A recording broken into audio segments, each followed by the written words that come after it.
Well, we are successful. Engines installed in the 2017 1.5 liter EcoBoost Escape, and there are some things to be expected whenever you do a job like this.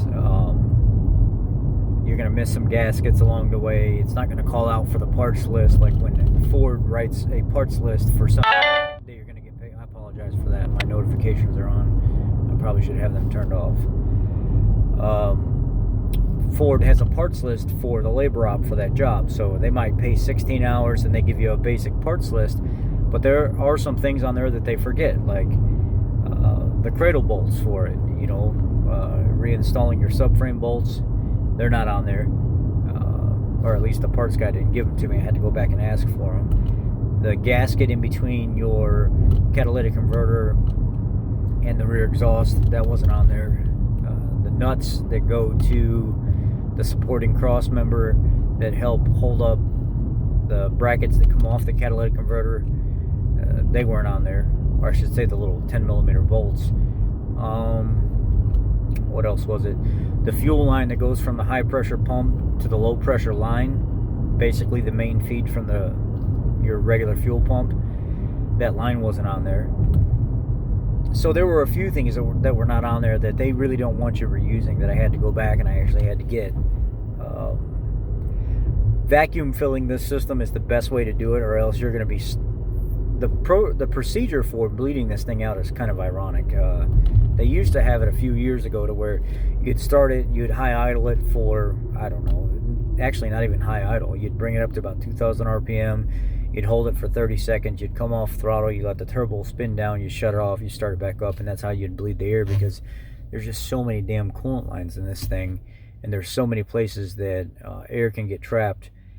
So after you install the engine, everything's hooked up, you got all your fluids and stuff in it, the motor comes dry, so there's going to be no oil in it.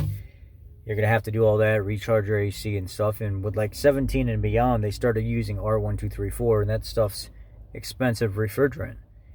And you have to make sure that you're on point, especially if you have one of these new Robin Air R1234 machines. It takes forever to get through the system because they want to do a quality check. They want to make sure there's no contamination. They want to make sure that it's just R1234 and there's nothing else mixed in the AC system, by accident. They want to make sure that it's vacuum checked via the machine, not by you, and then they want to add a small charge to it, and then they want you to get in the vehicle and check for refrigerant leaking out of places and stuff. Again, I apologize for that. And then it's forever. Normally you can evacuate and refill the system within a good 15 to 30 minutes, maybe even some guys will go up to 40 minutes, 45 minutes, and they'll leave the system in a vacuum for a long time just to make sure nothing leaks. I don't do all that stuff. If it was a pretty clean system to begin with, I didn't have to flush it out, I'll pull like a 15-20 minute vacuum and I'll let it sit there. I'll monitor it, make sure, and then I'll go ahead and recharge it, and then I'll go around, check for leaks and stuff like that. Typically you're pretty good overall. Some guys like to go longer, which that's fine. When you go to start the vehicle up after you've put a brand new motor in it, you're going to get low pressure fuel up to the high pressure pump, but you're not going to get fuel right away, so the vehicle is going to crank. And a lot of people are scared starting the engine dry, but this engine's already been dyno run before it comes to you, so it's not technically dry, even though it is. And while you're cranking, it wants to see high pressure before it will actually let the engine crank. And you have enough time while cranking and building up that high pressure for oil to actually circulate and get through the system. So a lot of guys like to hold the brake and the gas at the same time, and they'll crank it over just to get oil moving through it, and they'll do that for 15-20 seconds. But with this particular system, with the high pressure pump, you're already going to have enough time before it actually fires to get the oil where it needs to be. And you're going to have a low pressure code. You're probably going to have a PO302, a PO303, PO342, PO352. There's probably going to be a couple codes in the system because you started it and it didn't have fuel already. And it'll stumble for 5 seconds, and then it'll clear up and it'll be completely fine. And then you just got to clear your codes out and you're good to go. What I always do is I reset the keep alive memory so it doesn't have the old fuel table still in the system on a brand new motor. So I'll clear the codes, I'll go reset cam, and then I'll go test drive the vehicle. I've been driving the vehicle now for about 12 miles. One of the ways that you can know whether or not you have any faults present even after you take off and there's no check engine light, especially if it's one of those auto start stop systems, is down here in the right corner it'll have an A with a line through it. That means there's some kind of fault present in the system that the auto start stop doesn't like.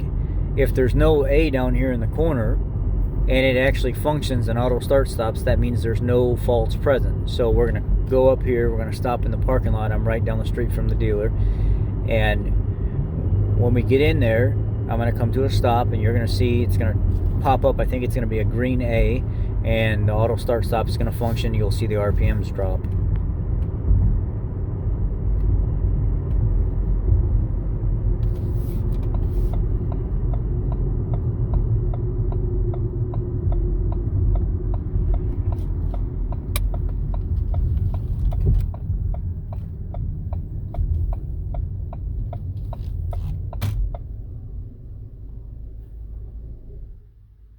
There it goes. No RPMs. The auto start stop function. I'm going to come off the brake. It's going to start back up. Now you're back rolling again. Now understand, these vehicles make a lot of noise. The high pressure pump makes a lot of noise. These engines are just noisy overall. So a lot of, one of the guys that's here at the dealer, one of the salesmen, he was walking back in the shop and he said, man, you just put that engine in there. It's kind of loud. So that's how it is. That high pressure pump makes a lot of noise. These small bore engines and some of the brand new big bore engines, the bigger bore engines, they just inherently make a lot of noise. They're trying to do a lot of fuel pressure, they're trying to do a lot of things, a lot of moving parts going on, all the cam phasers and stuff like that. Everything's not going to be quiet all the time, so that's it. That's the recap on the Escape. It's up and running, it's good. I wish I could have shared more with you guys, but until I do a few more of these, I don't want to do a real full-blown video on how to install the 1.5 liter in an Escape yet, until I become more efficient at it. But it was a success. I'll get to give this vehicle to the customer tomorrow. The ironic thing is, the customer came in about 6 months ago with like a 2013 Ford Focus. I'll show you it. I think it's sitting right here. Yeah, it's like this weird, it's like this lightish green, blue, turquoise looking deal. There it is right there. That thing's only got like 50,000 miles on it, and the PCM went out. And the reason the PCM went out is because the crank sensor started to fail. And as it was malfunctioning, it was backfeeding either too much voltage or something was going on. It took out the driver for the crank sensor, and it fried the PCM. The guy came in here and he says, hey, I had it towed in. It cranks, but it won't start. Sometimes it won't even crank. And I was like, well, let's get into this and see what's going on. And I seen that I had a crank sensor code. It can't pick up ignition distributor signal on startup. So I check all the wires and stuff for that. There's a TSB out that says check the wires by the throttle body and stuff, because there is an issue with it rubbing through at the throttle body and the focuses, especially these, I think it's like 12, 13, 14, maybe even 15.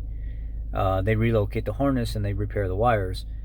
And I didn't have any issue with those wires at all. And I tore apart the harness from top to bottom. I mean, I pulled the whole harness out of the vehicle. I couldn't find any issues. The crank sensor tested fine. Everything was fine. I said, well, I for sure need a PCM, because when I key on, I'm getting no voltage out to that sensor at all. Well, the PCM's on national back order because there's so many issues that they're having with them. The customer waited for 5 months. Finally, I got the PCM. I stuck it in. I started the vehicle up. It would start and run fine, but it would run for like 3 to 5 minutes, and then all of a sudden it would die. I pulled up my computer, hooked up IDS and stuff, and I'm looking at my crank signal, and sure enough, about 3 to 5 minutes in, depending on how long the vehicle sat and cooled off, you could see the crank sensor, nice wave pattern all the way across, and all of a sudden, bloop, just drop off like it wasn't even working. I said, I see what's going on. That magnetic pole inside that crank sensor, once it would start to get hot and it would operate, it would actually break down. I didn't want it to take out the PCM again, so I said, give me another crank sensor coming now. So I stuck the new crank sensor in there, cleared the codes and stuff like that, reset my cam, and when I did that, I started the vehicle back up and the problem never happened again. Well, 2 days later, after the guy picks up his car and it's all fixed and stuff like that, The Escape, I just had to put the engine in.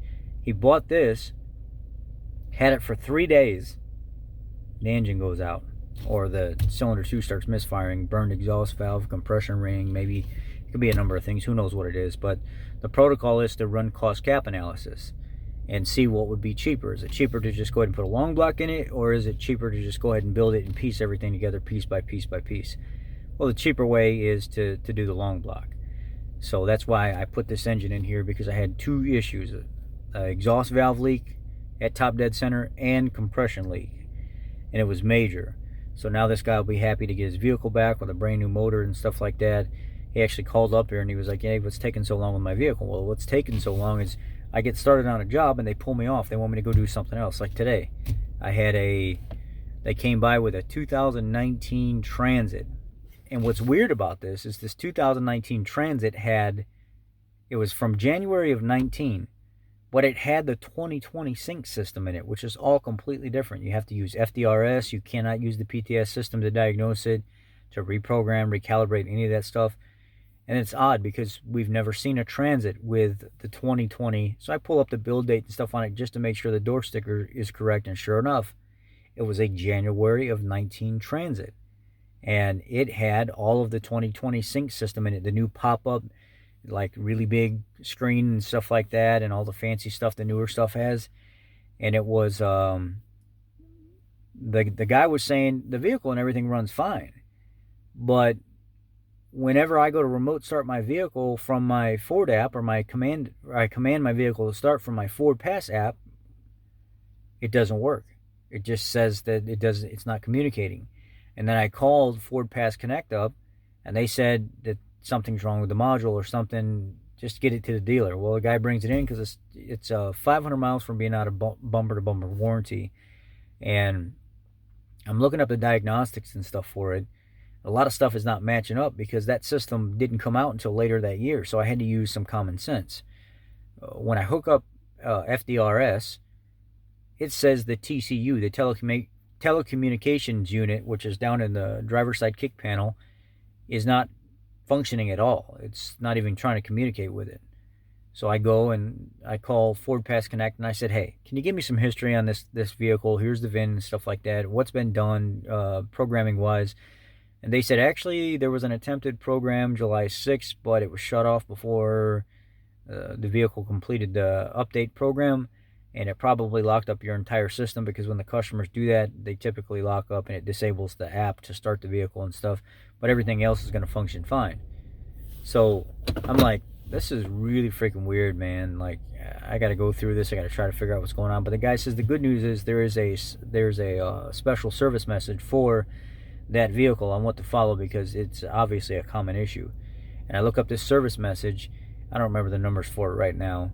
And it says to pull the fuse 11 behind the glove box on the passenger side of the vehicle and let it depower for 5 minutes, plug it back in, recommunicate with it, clear the codes, and make sure it shows an ESN and all that. Well, it wouldn't do anything. It wouldn't even recognize that the TCU was online. So I test for power at the fuse. I got power. It's a shared fuse. It's a 3-leg fuse. 11 is here, 12 is here, and power gets sent through the center. And then it branches off to the 2 other fuses, the two other legs, and there's like a little wire in between. So when one breaks, it will break the leg for that one, but it won't break the leg for the other one. And I hate those fuses. They're sometimes very difficult to get out. I pull the fuse out. It's kind of tarnished, kind of brown. I clean it off. I put everything back in. I kind of bend the legs out a little bit to make better contact. And I stick everything back in, and I go over to the module, and you gotta lay on your back across the side of the vehicle, and it's hell on your back. And you gotta look up, and there's like I think it's like a 12-pin connector up there, and you unplug it. Pin 1 is your power. It's a red and blue wire. I'm trying to get power there, and I can't get power there. And then finally I hit the right spot, and it's there. I get power. I said, okay, well, I've got power, but what's going on with this thing? I depin the connector and I close the blades up a little bit, because I did the drag test with a pin. It was really loose, and I closed the connector up, the one little pin spot a little bit where it makes contact. I shoved it back in and clicked it in, and I plugged it back in. Then all of a sudden, my TCU came back online. When my TCU came back online, I cleared all the data and stuff out of it, did a master reset for the computer. I cleared the codes that were in the computer, and I'm communicating now. So you know what? It also specifies in this service message that I need to go ahead and do a module configuration, make sure all the data is updated and it's configured. And when I clicked on TCU module update, oh my God, it was 13,965 packets or pieces of information that had to be put into this module. And there were 6 different sessions that had to complete. It took an hour and 30 minutes just to update this one module based on all the data that was being put into it that was missing or that was out of date. That literally took me 3.5 hours to get through all that, because it was do one thing, do another thing, do another thing, on your back, unplug this, go check this service message, now see if you're communicating. And it was just back and forth, back and forth, back and forth the entire time. So I've been pulled off this job since Sunday, and it's Wednesday now. And we put the customer in a loaner. But it's, you know, it's little stuff like this, piddly stuff like, hey, this customer wants a key program. Then you go program the key, and then all of a sudden Ford's website's down, or FDRS doesn't want to communicate, or a customer asks if you can turn the my key off so it stops limiting the restriction. If you don't know what my key is, it's just, it limits certain things in the vehicle while like your kids or something are driving. You can program everything. What the customer doesn't tell you is they never bought that or they didn't buy that vehicle with a second key. So if you don't have 2 keys programmed to that vehicle, then you got to go into parts, you got to get the approval, or you got to get a price on an extra key. Then you got to ask the customer, are you okay with paying $150? Then I have to program the key. It takes a half hour to program. Then you got to charge them another $75 on top of that to program the key. So it's like, it's been nothing but little piddly stuff since Sunday. And it's like, will you guys just give that to somebody else in the shop that's not really doing anything right now instead of bothering me? But I'm one of the master techs that's closest to the door, so they hit me first. And then I feel bad saying no. And then jobs that are, you know, supposed to be 16.5 hour, 17.5 hour jobs end up taking me days to do because I can't stay on the job to get it done. So last night I stayed until 2 o'clock in the morning getting the engine put in the vehicle, all the lines installed, the fluids put in, the AC and stuff done. So today when I came in a little late because I stayed so late. All I had to do was slap the subframe in and put the suspension and stuff together. And it's been an exhausting week. I'm glad this vehicle is running. I'm glad it's in good condition now and stuff. And the customer's going to be happy to get his vehicle back. Sorry for getting so involved in, you know, kind of letting you know the day in the life of a tech. But I'm sure some of you that watch this channel already know. It's just nice to be able to talk to people that understand exactly what's going on, that shares my frustration.